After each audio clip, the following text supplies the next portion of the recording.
हम भगवान से कैसे दूर हो जाते हैं। हरे कृष्णा, आप सभी का स्वागत है 108 दिन 108 श्रीमद् भगवद गीता श्लोक चैलेंज के 19वें दिन में। तो आइए साथ में मिलकर श्रीमद् भगवद गीता के दूसरे अध्याय के 63वें श्लोक का उच्चारण करते हैं। क्रोधात् भवति हि सम्मोहः, सम्मोहात् स्मृति विभ्रमः, स्मृति भ्रंशात् बुद्धिनाशो, बुद्धिनाशात् प्रणश्यति। अनुवाद: क्रोध से पूर्ण मोह उत्पन्न होता है और मोह से स्मरण शक्ति का विभ्रम हो जाता है। जब स्मरण शक्ति भ्रमित हो जाती है तो बुद्धि नष्ट हो जाती है और बुद्धि नष्ट होने पर मनुष्य भवकूप में पुनः गिर जाता है।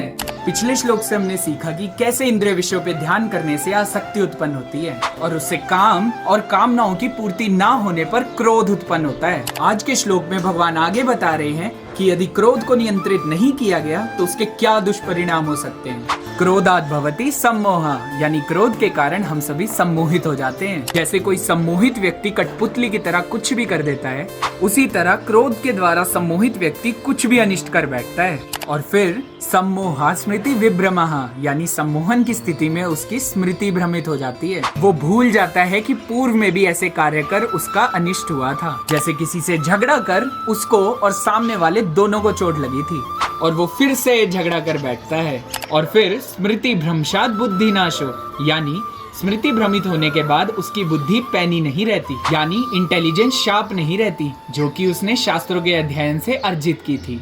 और वो माया के पाशों को काट नहीं पाता, जिसकी वजह से बुद्धि नाशात् प्रणश्यति, यानी कि वो भगवान और आध्यात्मिक पथ से दूर हो जाता है और अपने परम लक्ष्य से भटक जाता है। भगवान के निकट रहने या भक्ति के अनुशीलन से ही तो व्यक्ति जान पाता है कि सब कुछ भगवान की सेवा में लगाया जा सकता है। तो शुरुआत में ही ध्यायतो विषयान् पुंसः, वहीं पर क्रोध को विकट स्थिति तक पहुंचने से पहले ही रोका जा सकता है। अब आपने इस श्लोक का तात्पर्य श्रीमद् भगवद गीता से पढ़ना है और इस प्रश्न का उत्तर देना है कि मुक्ति का स्तर हासिल करने पर भी जीव पुनः नीचे क्यों गिर जाता है। चैलेंज में पार्टिसिपेट करने के लिए इस प्रश्न का उत्तर कमेंट सेक्शन में अपने नाम के साथ कमेंट करें। मिलते हैं अगली वीडियो में, तब तक के लिए हरे कृष्णा। भगवत वाणी भगवद गीता की जय। श्रील प्रभुपाद की जय।